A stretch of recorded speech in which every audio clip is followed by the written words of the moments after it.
저는 지난주 예수님께서 파송하신 12 제자들이 이곳저곳에 마을마다 나아가 하나님의 복음을 전하였다라는 것을 나누었습니다. 전도여행을 위하여 주님은 그들에게 아무것도 준비하지 말라 하셨죠. 옷도 가져가지 말고 신발도 신은 것 외에는 따로 준비하지 말라. 지갑도 가져가지 말고 짐도 싸지 말라 하셨습니다. 이것은요, 사실은 오직 하나님을 의지하고 하나님을 신뢰하며 살아가는 자들에게 하나님께서 어떻게 채우시고 부으시는지를 제자들에게 가르쳐 주신 것이죠. 제자들은 예수님께서 말씀하셨던 하나님의 나라와 하나님의 의를 구하면 우리의 필요한 모든 것을 하나님께서 하늘 아버지가 채우신다라는 것을 이 전도 여행을 통하여 깨닫게 됩니다.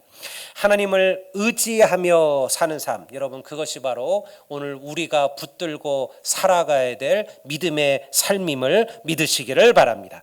이것이 이제 마가복음 6장 7절에서 13절까지의 말씀이에요. 그런데 그 다음 이어지는 이야기가 매끄럽지가 않아요. 사실은 우리가 오늘 이 마가복음 읽은 본문이 매끄럽게 이어지려면요, 13절 다음에 30절로 이어지는 게 맞습니다. 그 사이의 이야기는 다른 곳으로 빼놓은 게 맞죠. 30절을 한번 13절을 볼까요? 이렇게 얘기하죠. 많은 귀신을 쫓아내며 많은 병자에게 기름을 발라 고치더라. 그리고 나서 30절로 건너뛰면요, 이렇게 이어집니다. 사도들이 예수께 모여 자기들이 행한 것과 가르친 것을 예수께 낱낱이 고하니. 그러니까 이 둘이 딱 맞아떨어지는 이야기예요. 그런데 왜 마가는 이 자연스러운 흐름을 끊고 이 중간에다가 세례 요한의 죽음에 대한 이야기를 집어넣고 있을까요?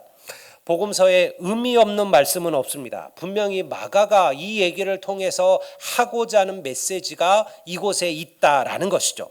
14절을 제가 먼저 한번 읽어보겠습니다.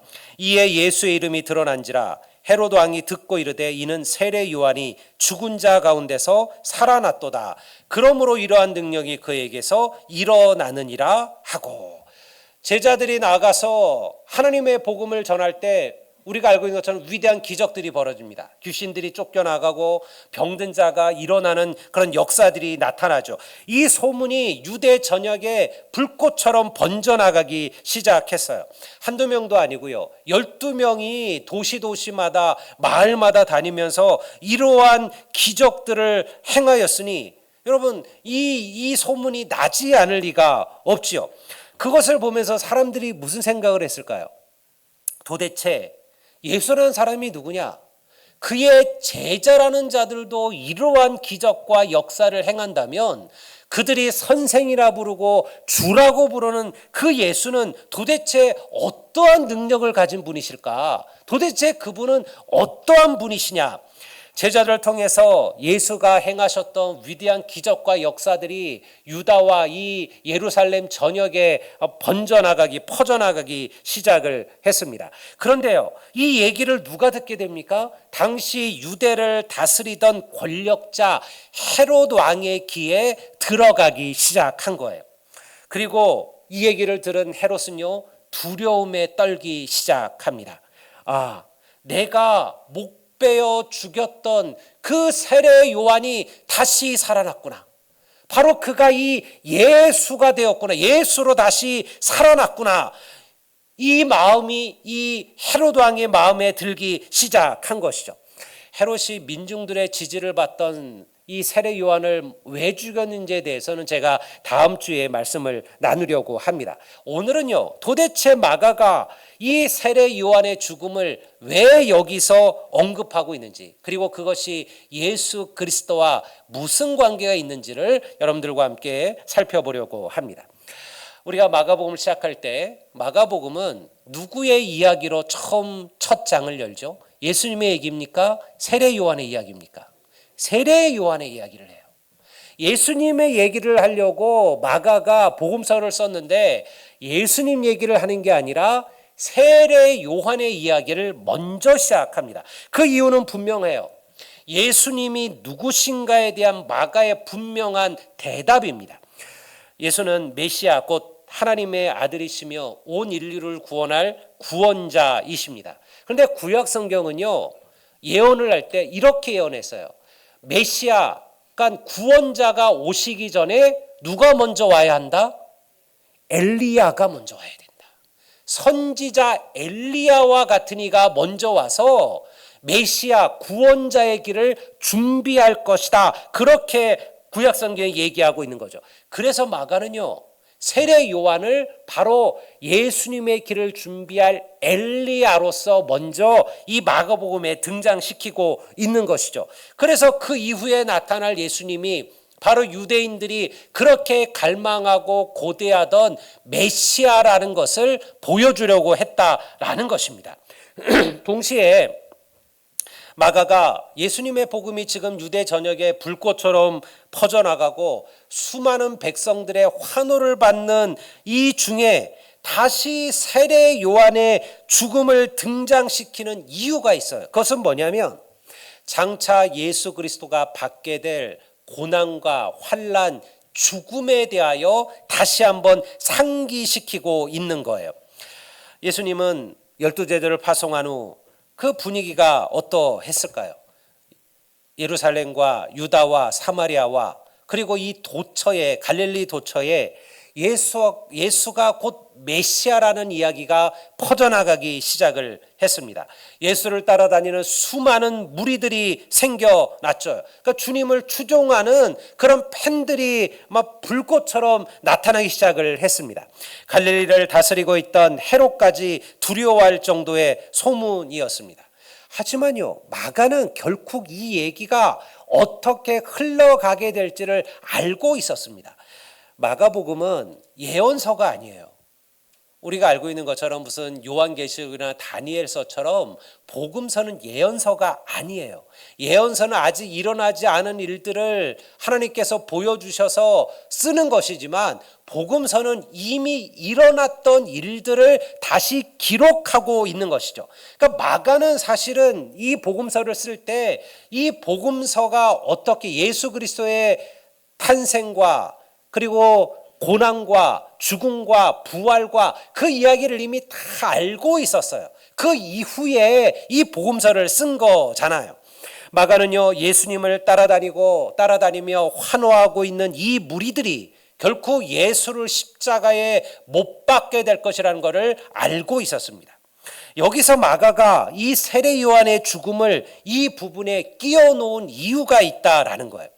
성도 여러분, 진정한 복음은 영광의 길이 아니라 고난과 가시밭길이라는 것을 여러분들 다시 한번 마음에 새기시기를 주의 이름으로 축원합니다. 오늘 우리는요, 너무 복음을 가볍게 생각합니다. 예수를 믿는다는 것을 그렇게 어렵게 여기지 않습니다. 물론 믿지 않는 이들에게는 첫 교회를 내딛는 것이 대단히 힘든 일이겠지만 오래 믿음의 길을 걸었던 이들에게는요, 예수 믿는 일이 그렇게 어렵지 않다라고 생각을 하죠. 세례 요한의 죽음은 장차 예수 그리스도가 그리고 교회가 성도가 걸어갈 길에 대하여 암시하고 있는 것입니다.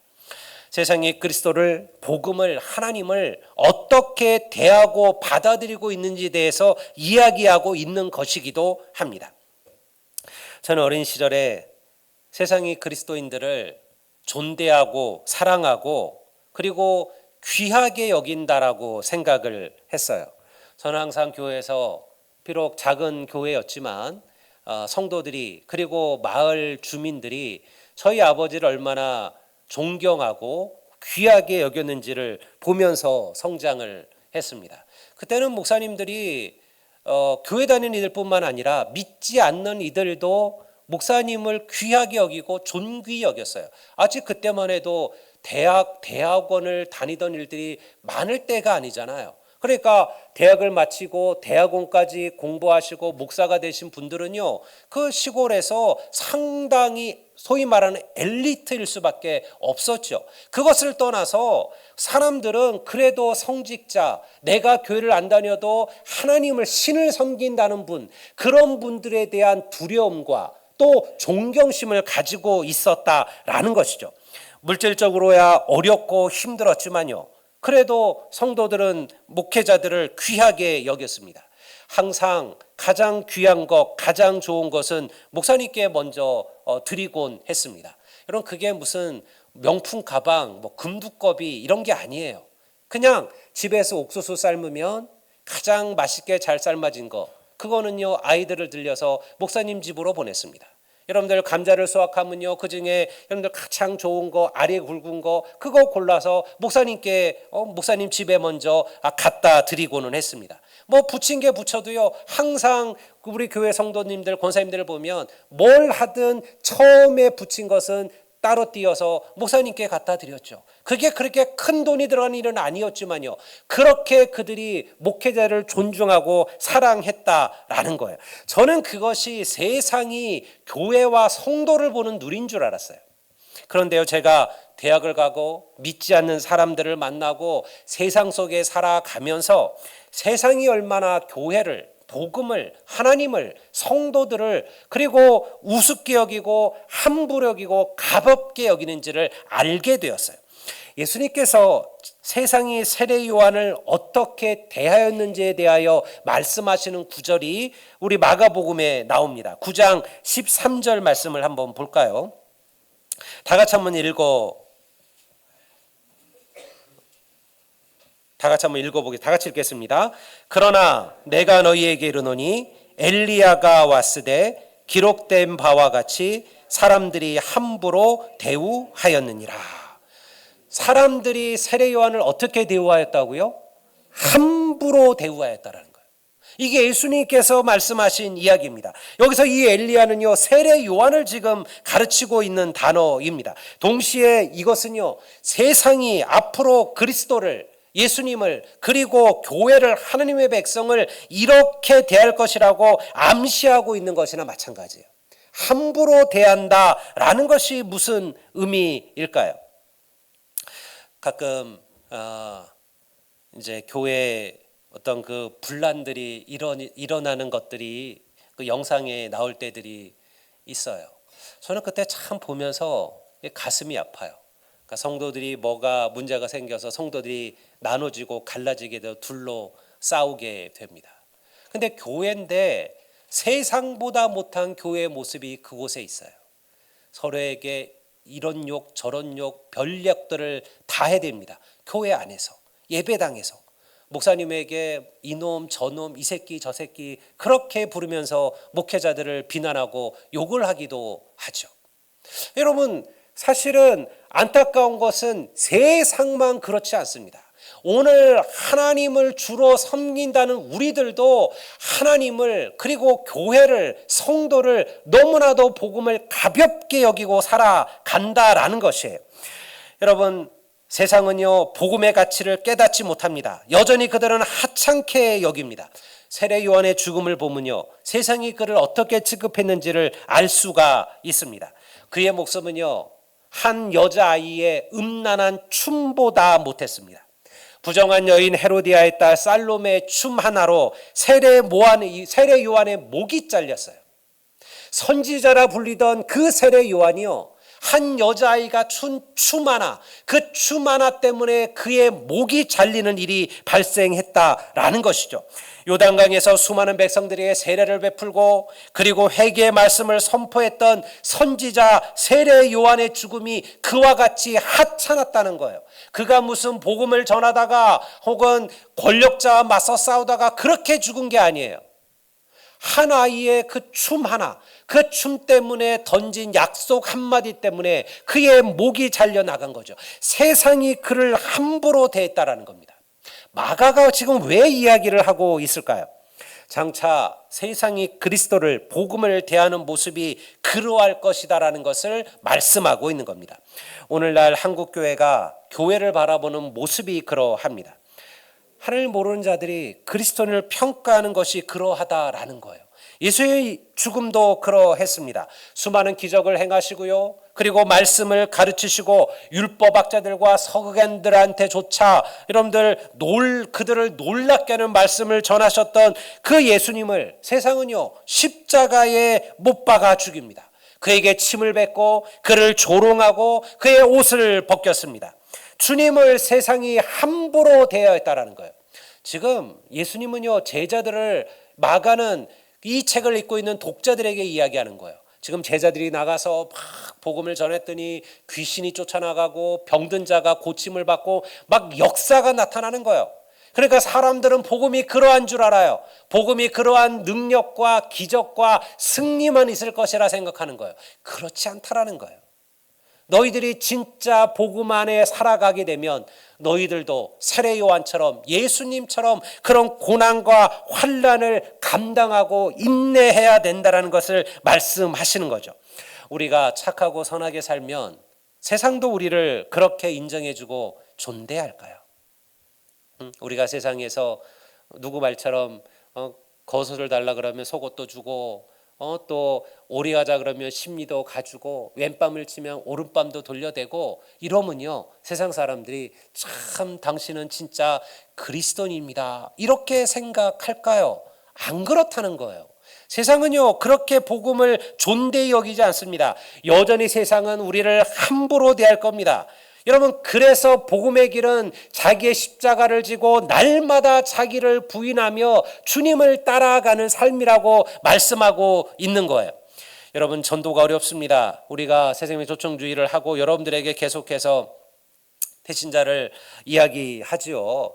여러분 이게 쉬운 거라 그러면 우리가 뭐하러 이렇게 해마다 새생명 초청주의를 하고 여러분들을 닥달하고 할까요? 어렵거든요. 한 영혼 전도하는 게 그만큼 힘들어요. 세상이 복음을 그렇게 존귀 여기지 않기 때문에 그러합니다. 그렇다고 해서 우리가 그러면 그만두어야 되냐 포기해느냐 그럴 수는 없다라는 거예요. 예수님은 환호에 취한 제자들에게 주님을 따르는 삶이 무엇인가를 말씀해 주신 거예요. 제자들은 어떠했을까요?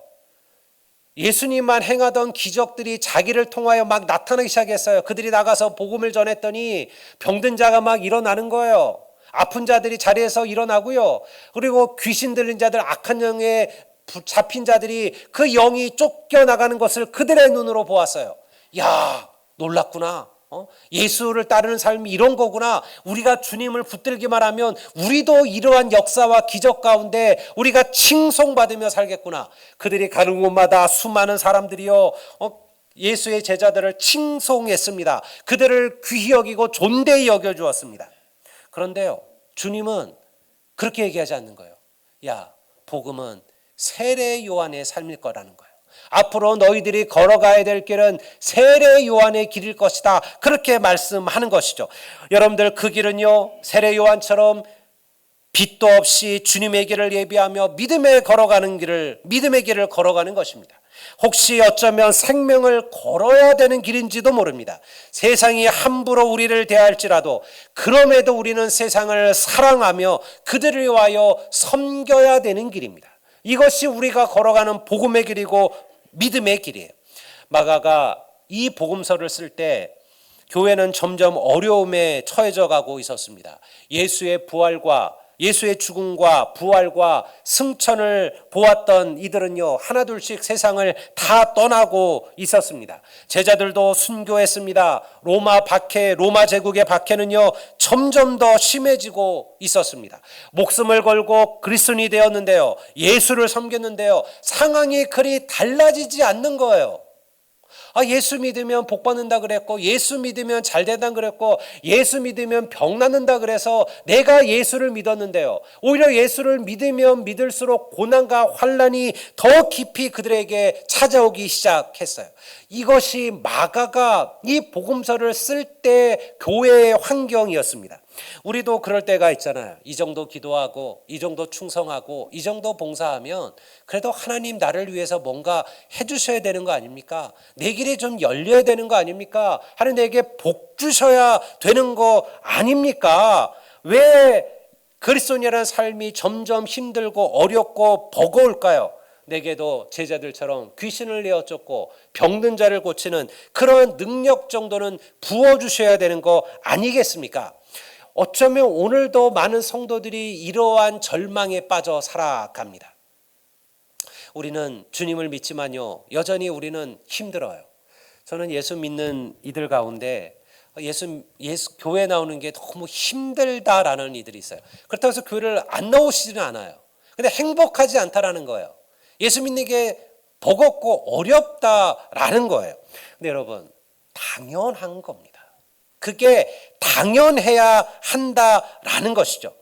개척교회를 시작한 제 친구 목사들이 있습니다. 소명을 가지고 그리고 영혼 구원을 위해서 일찍 교회를 개척하고 개척이라는 그 길에 용감하게 뛰어든 그런 친구들이었습니다. 여러분, 그래도 우리 교단에서 총신대학을 나오고 총신신대원을 나오면 어디 괜찮은 교회 서울에 부교역자 자리를 못 가겠습니까? 그리고 여러분들 거기서 경력을 쌓으면 어디 괜찮은 교회 담임 목사로 갈 수 있겠죠. 그런데 평탄한 길을 포기하고 어려운 길을 선택했습니다. 최선을 다해서 목회했습니다. 벌써 20여 년이 지나니 흘러가고 있습니다. 그런데 여전히 많은 교회들은 개척교회를 벗어나지 못합니다.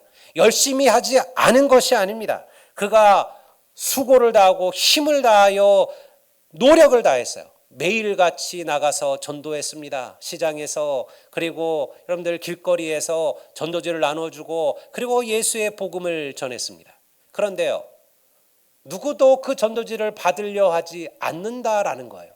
그리고 여러분들 그 교회가 작은 개척교회고 건물에 새들어 사는 교회고 지하교회란 말을 듣는 순간 아무도 그 교회를 찾아오지 않는다라는 거예요. 최선을 다해서 노력했어요. 그런데 부흥은 보이지가 않아요. 교회는 달라지지 않아요. 그래서 여러분, 그가 잘못한 것일까요? 그가 지금 실수한 것일까요? 그가 잘못된 길을 걸어가는 것일까요? 그렇지 않습니다. 그것이 복음의 길이고 그것이 십자가의 길이고 그것이 주님이 말씀하신 좁고 험한 길이에요. 그러나 그 길의 끝에 주님이 팔 벌리고 우리를 기다리고 계심을 믿습니다. 사도 마가가 위대한 기적과 승리를 경험하고 있는 12제자의 전도 여행과 비참한 죽음을 맞이했던 세례 요한의 이야기를 연결시킨 이유가 여기에 있는 거예요. 성도 여러분, 우리의 자랑은 물질이나 권세가 아니라 주를 위하여 기꺼이 고난받는 것임을 믿습니다. 내가 주님 때문에 고생스럽고 내가 주님 때문에 힘들고 내가 주님 때문에 버겁다면 여러분, 그것이 제대로 된 주님의 길, 믿음의 길을 걸어가고 있는 거예요. 하나님께서 그 길을 통하여 우리가 알지 못하는 또 다른 은혜를 경험하게 하실 줄로 믿습니다.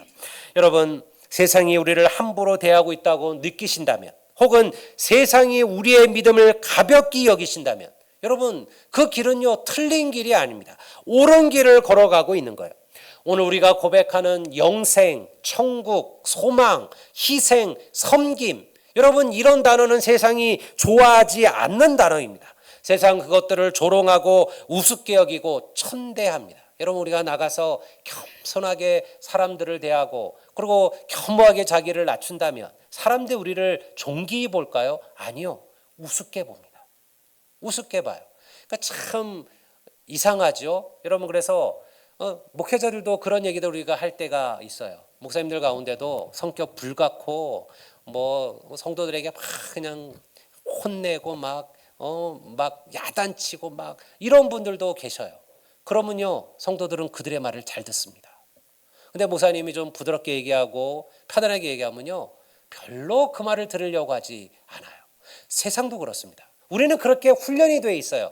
뭔가 가진 자들, 권력자들, 힘 있는 자들은요, 강하게 명령하고 그리고 지시하고 그렇게 한다고 생각하죠. 근데 그걸 당연하다라고 여기는 거예요.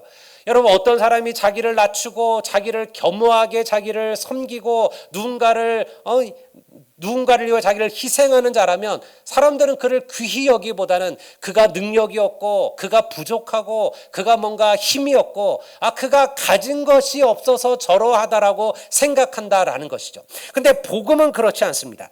이것이 하나님이 말씀하신 복음의 메시지예요. 세상은 그런 것들이 성공에 아무런 가치가 없다 여깁니다. 하지만요, 복음은 다릅니다. 여러분, 그곳에 영원한 생명이 있습니다.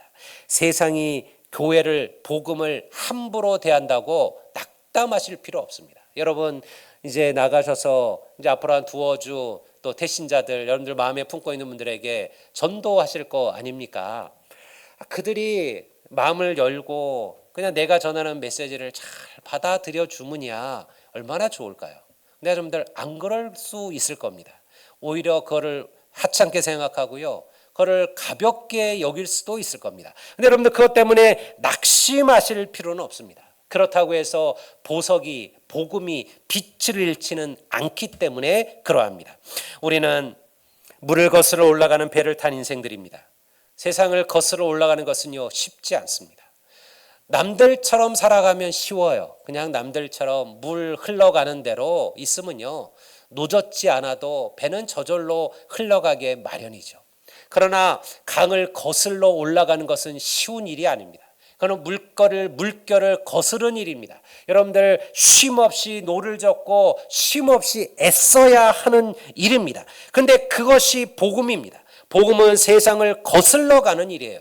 여러분 생각해 보세요. 오늘 우리가 배운 것들 가운데 세상과 똑같은 것들이 있던가요? 우리는 섬기라고 얘기합니다. 우리는 자기를 낮추라고 얘기합니다. 여러분 우리는 자기를 희생하라고 복음은 이야기하죠. 여러분 가난한 자를 도우라고 말합니다. 내 것을 띄어서 다른 이들에게 베풀라고 말하죠. 여러분 세상이 원하는 흐름과 다르다라는 거예요. 근데 이것이 복음의 길입니다. 누군가를 섬기는 거, 자신을 낮추는 거, 내 것을 희생하여 다른 이들을 돕는 거, 나의 즐거움, 나의 재미가 아니라 하나님의 나라와 하나님의 의를 위하여 살아가는 이 모든 것은요, 물결을 거슬러 올라가는 것입니다.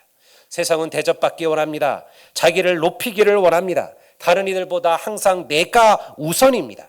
다른 이들을 짓밟아서라도 내가 올라가는 것을 당연하다라고 여기죠. 나보다 부족하고 나보다 모자란 이들과 가까이 할 이유가 없다라고 생각합니다. 그래서 끼리끼리 모이게 마련입니다.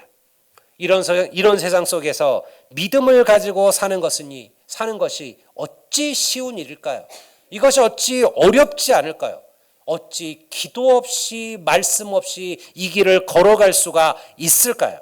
성도 여러분, 우리가 설령 이렇게 살아간다고 해서 세상이 우리를 존대하지도 않을 겁니다. 오히려 나와 다르고 틀리다고 비난하고 조롱할지도 모르죠.